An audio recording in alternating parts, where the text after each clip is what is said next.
एक गांव में एक लालची औरत अपने पति के साथ रहती थी। उसका एक बेटा था जिसका नाम बाबूलाल था।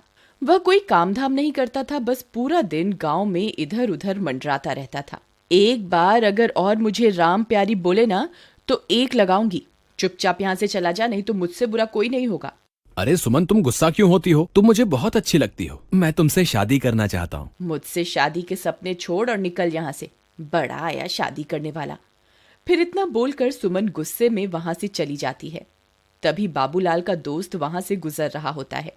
अरे बाबू भाई, ये सुमन तुमसे क्या कह रही थी? कुछ नहीं भाई, अपने प्यार का इजहार कर रही थी। लेकिन भाई उसके हाव भाव से तो कुछ और ही लग रहा था। बाबू भाई, मेरी बात मानो तो तुम इससे दूर ही रहा करो। गांव वाले बोलते हैं इस सुमन के ऊपर चुड़ैल का साया है। ये रात को अकेले वीराने में घूमती है। कुछ लोगों ने तो इसके उल्टे पैर तक देखे हैं। तुम्हें पता है ना, उल्टे पैर चुड़ैल की निशानी होते हैं। चल बेवकूफ, तेरा दिमाग खराब हो गया है जो इतनी सुंदर लड़की को चुड़ैल बोल रहा है। सुमन कोई चुड़ैल वुड़ैल नहीं है, मैं तो इसी से शादी करूंगा। फिर इतना बोलकर वह अपने घर की ओर चल देता है। माँ, अब मेरी शादी की उम्र हो गई है। मेरी किसी सुंदर सी लड़की से शादी करवा दो ना। हाँ हाँ, क्यों नहीं। अगर राजा बेटा का कोई और भी अरमान है तो वो भी बता दीजिए। आपके सारे अरमान एक साथ ही पूरे करवा देंगे। काम धाम तो कुछ करना नहीं है। तेरी उम्र के सारे लड़के कुछ ना कुछ काम कर रहे हैं और एक तू है, पूरा दिन घूमता रहता है और मुफ्त की रोटियां तोड़ता रहता है। भला तुझ जैसे लड़के को कोई अपनी लड़की क्यों देगा? पहले कोई काम धाम करके कुछ पैसे वैसे कमा के दिखाओ, फिर शादी के सपने देखना। चल भाग यहाँ से, आवारा कहीं का, तो किसी काम धाम का नहीं है। देखो ना माँ, पिताजी हमेशा मेरी बेइज्जती करते रहते हैं। किसी दिन मैं घर छोड़ के ही चला जाऊंगा। अरे नहीं नहीं बेटा, कैसी बातें कर रहे हो? ये सब तुम्हारा ही तो है। अजी आप तो रह नहीं दो। हर वक्त मेरे भोले भाले बेटे को नीचा दिखाते रहते हो। अजी हमारे पास इतनी धन दौलत है, क्या आप ये सब अपने साथ ऊपर लेके जाओगे? भला मेरे बेटे को कमाने की क्या जरूरत है? माँ, मुझे सुमन बहुत पसंद है। तुम उसके घर मेरा रिश्ता लेकर जाओ ना। ठीक है, मैं कल ही सुमन के माता पिता से तुम्हारे रिश्ते की बात करने जाऊंगी। फिर अगले दिन बाबूलाल की माँ सुमन के घर रिश्ता लेकर जाती है और उन्हें अपने पैसों का रुबाब दिखाती है। देखिए बहन जी, आप बहुत अमीर लोग हैं और हम गरीब। मेरे पास आपको देने के लिए कुछ भी नहीं है। तुम्हारी किस्मत बहुत अच्छी है जो तुम्हारी लड़की की शादी मेरे बेटे से हो रही है। बस तुम सुमन की शादी मेरे बेटे से करवा दो, मुझे तुमसे कुछ नहीं चाहिए। इतना बोलकर वह वापस अपने घर की ओर चल देती है। अगले दिन सुमन और बाबूलाल की शादी हो जाती है। बाबूलाल सुमन से शादी करके फूला नहीं समाता। रात होने पर बाबूलाल और सुमन अपने कमरे में सो रहे होते हैं। तभी सुमन उठती है और सीधा घर से बाहर निकल जाती है और जंगल की ओर चल पड़ती है। बाबूलाल के दोस्त को सुमन पर पहले से ही शक होता है, इसलिए वह उस पर पहले से ही निगरानी रखे हुए होता है। अरे ये भाभी इतनी रात गए कहाँ जा रही है? मुझे इनका पीछा करना होगा। फिर चीमा सुमन का पीछा करने लगता है। तभी चलते चलते सुमन के पैर उल्टे हो जाते हैं। अरे मर गए रे, इसके तो पैर ही उल्टे हो गए। मेरा शक सही निकला, ये तो चुड़ैल निकली। तभी देखते ही देखते सुमन चुड़ैल में बदल जाती है और गुफा के अंदर घुस जाती है। चीमा की आंखें फटी की फटी रह जाती हैं। फिर वह भी उसके पीछे पीछे गुफा के अंदर घुस जाता है।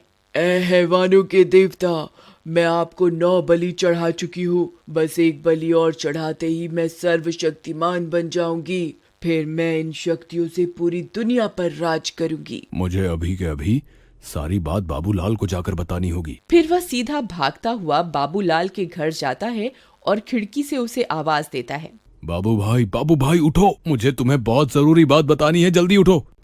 अरे क्या हुआ भाई, इतनी रात तुम यहाँ क्या कर रहे हो? भाई मैंने तुम्हें पहले ही कहा था कि तुम्हारी बीवी चुड़ैल है, लेकिन तुमने मेरी बात का विश्वास नहीं किया था। भाई मुझे लगता है कि तुम्हारा दिमाग खराब हो गया है, जो ये बहकी बहकी बातें कर रहे हो। अच्छा तो ये बताओ कि क्या सुमन घर पे है? इतने में सुमन वहाँ आ जाती है। क्या हुआ चीमा भैया, इतनी रात गए कैसे आना हुआ? चीमा सुमन को घर पर देखकर हक्का बक्का रह जाता है। अब कुछ नहीं भाभी जी, मैं तो बस यहाँ से गुजर रहा था तो सोचा बाबू से मिलता चलूं। अच्छा अब मैं चलता हूँ। इतना बोलकर चीमा वहाँ से दुम दबा के भाग जाता है। अजी क्या हुआ, ये आपका दोस्त आपसे क्या कह रहा था? कुछ नहीं, बस ऐसी ही बेकार की बातें कर रहा था। चलो अब तुम सो जाओ, रात बहुत हो गई है। फिर सुबह होने पर वह सेठानी गुस्से से लाल हो जाती है क्योंकि सुमन अभी तक सो रही होती है। ए बहुरानी, अभी तक सो रही है क्या? घर का काम कौन करेगा? चल जल्दी उठ, मैंने काम वाली की छुट्टी कर दी है, आज से घर का सारा काम तुझे ही करना है। फिर सेठानी के जोर जोर से चिल्लाने की वजह से सुमन की नींद खुल जाती है और वह गुस्से से लाल हो जाती है।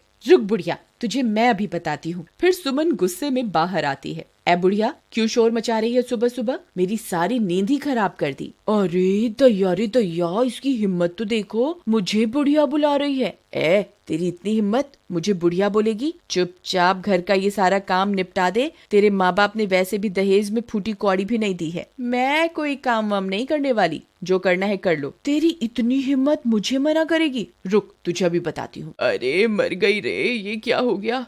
तेरी इतनी हिम्मत, मुझे अभी के अभी छोड़ दे। बाबू बाबू, ओ बाबू, देख तेरी बीवी मेरे साथ क्या सलूक कर रही है। जल्दी आ, मुझे इससे बचा, नहीं तो ये मेरे सारे बाल नोच डालेगी। फिर अपनी माँ की चीख पुकार सुनकर बाबू दौड़ा दौड़ा अपने कमरे से निकलकर वहां पहुंच जाता है।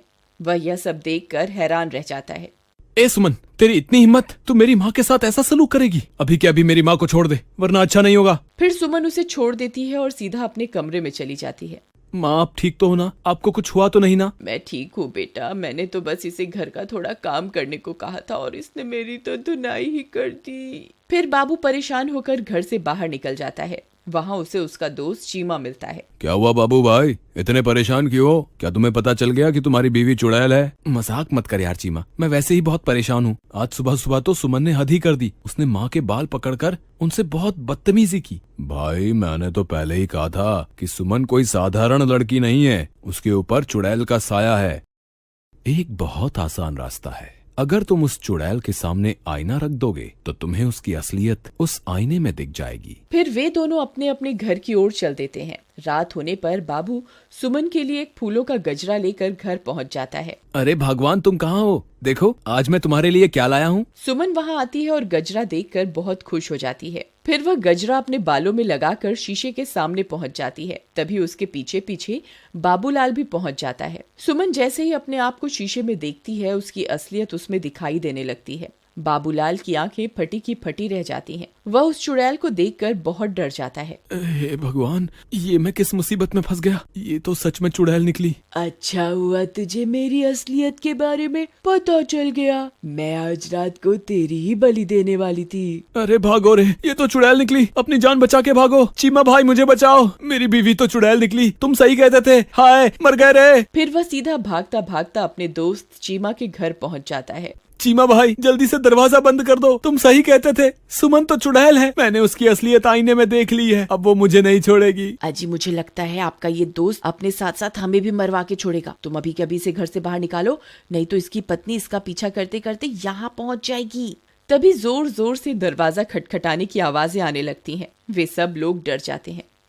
अरे दैया रे दैया, लगता है इसकी पत्नी इसका पीछा करते करते यहाँ पहुँच गई।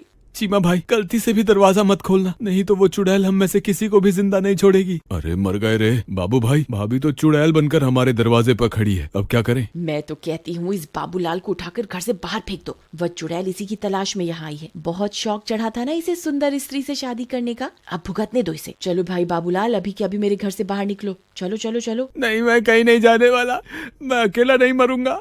अगर तुमने मेरा साथ नहीं दिया तो मैं तुम्हें भी अपने साथ लेकर मरूंगा। अरे दैया, ये तो अपने साथ हमें भी मरवा के छोड़ेगा। अजी, आप ही कुछ कीजिए ना। बाबू भाई, मेरे घर में छोटे छोटे बच्चे भी हैं। अगर ये चुड़ैल इस घर में घुस गई तो हमारे साथ हमारे बच्चों को भी नहीं छोड़ेगी। कृपा करके तुम इस घर से निकल जाओ। ठीक है दोस्त, मैं अपनी वजह से तुम्हारे मासूम बच्चों की जान खतरे में नहीं डाल सकता। मैं अभी के अभी इस घर से चला जाता हूँ। शुक्र है भगवान का, इस आफत से जान तो छूटी। रुको मेरे दोस्त, अगर मरना ही है तो मैं भी तुम्हारे साथ मरूंगा। राधा, तुम अंदर बच्चों के पास चली जाओ। मैं अपने दोस्त को यूं अकेला नहीं छोड़ सकता। मुझे अपनी दोस्ती निभानी होगी। अजी, आप पागल हो गए हैं क्या? वह चुड़ैल एक ही बार में आपकी जान ले लेगी। आप इसकी वजह से खुद को मौत के मुंह में क्यों धकेल रहे हैं? अगर मैंने आज अपने दोस्त का साथ नहीं दिया तो ये दुनिया कभी भी किसी की दोस्ती पर एतबार नहीं करेगी। अगर अपनी दोस्ती साबित करने के लिए अपनी जान भी देनी पड़ी तो मैं दे दूंगा। चलो बाबू भाई, मैं भी तुम्हारे साथ चलूंगा। चीमा भाई, मुझे तुम्हारी दोस्ती पर कोई शक नहीं है, लेकिन तुम मेरी वजह से अपनी जान मत दो। हम दोनों मिलकर भी इस चुड़ैल का सामना नहीं कर पाएंगे। हमारा मरना तय है। तुमने सही कहा, हम दोनों इसका मुकाबला नहीं कर पाएंगे, लेकिन मैं किसी को जानता हूँ जिसके सामने ये चुड़ैल पल भर के लिए भी नहीं टिक पाएगी। तभी चीमा भागकर घर में बने मंदिर की ओर जाता है। हे महाबली हनुमान, हम आपके बिना इस चुड़ैल का सामना नहीं कर सकते।